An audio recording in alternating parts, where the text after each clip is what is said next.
Start out wanting to be a poet when I guess I started writing when I was in high school. High school is always full of turmoil and all the changes that you're going through, and you're uncertain about everything in your life. And I just kept up with that during my life. Usually I would write a poem if there was something that really moved me deeply. It could be something really impactful like the death of a family member, but it could be also something that just struck me or some beautiful thing that I came across. So tonight, I'm going to read you just a couple. I'm going to read you one that I call Rocks Lead the Way. Rocks have always been a theme in my life, and I realized that, and I decided I wanted to try to put that together and get a feel for what that really meant for my life. So, a lone rock, sentinel in my backyard, rises from earliest childhood memories. Footstool, table, podium of childish dramas, offering its smooth, bold surface to acorn teacups and Dolly's tea parties. Rocks in the brook, stepping stones to high adventure, slippery and smooth. Choose me, they call, urging me to new territory. Rocks lead the way to the shores of Newfound Lake, 7 years my childhood haunt. Irregular of size and shape, each shoreline boulder lures me. I clamber over every obstacle.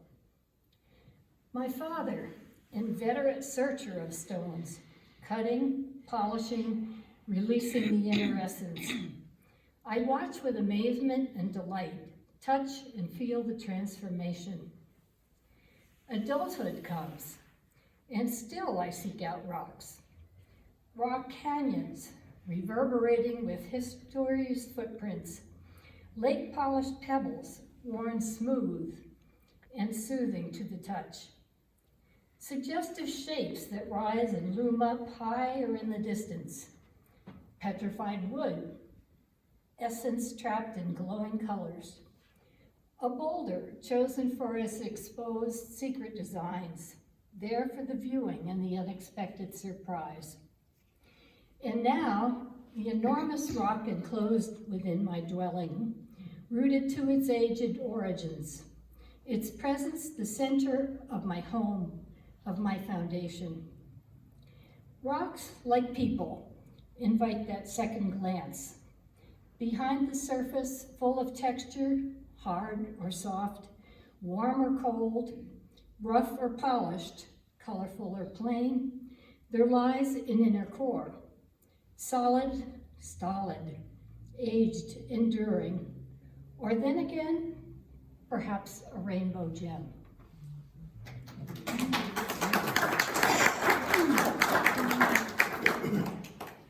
Next, I have a lot shorter one, and this one is when I was moved by the beautiful scenery in Canyon de Shay, and I wrote a poem just called Canyon de Shay, a rock song poem. These rocks, they are not still. They move in an ageless, invisible dance. In imperceptible steps they march, or prance, or bow, or twist, or stumble, but never rest. They flame and spit off light. They sing and speak and spin.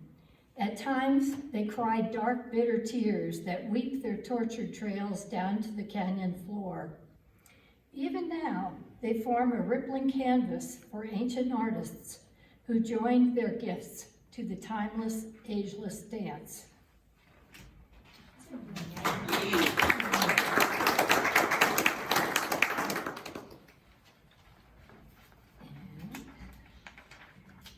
One last one. This one was from the Grand Canyon, and Chip and I were there. We like to go in the winter where there's fewer people and it feels like you halfway own the place. And it's just beautiful there, and we went out at night. It was cold, it was winter. So it's called Winter Stars, Grand Canyon. Darkness drops, then coldness. Points and patterns of light emerge from the darkening canopy. Soon, the rushing stream of the Milky Way tumbles across the night sky. A lone airplane, insignificant in the silent coldness, brazens its way among the random clots of stars, weaving and blinking amid the stillness of the constellations, traversing a course to oblivion in the mind of the night. Beneath the stars we walk, heads upraised, eyes a reflection in miniature of that vast primeval sea of stars, absorbing infinity.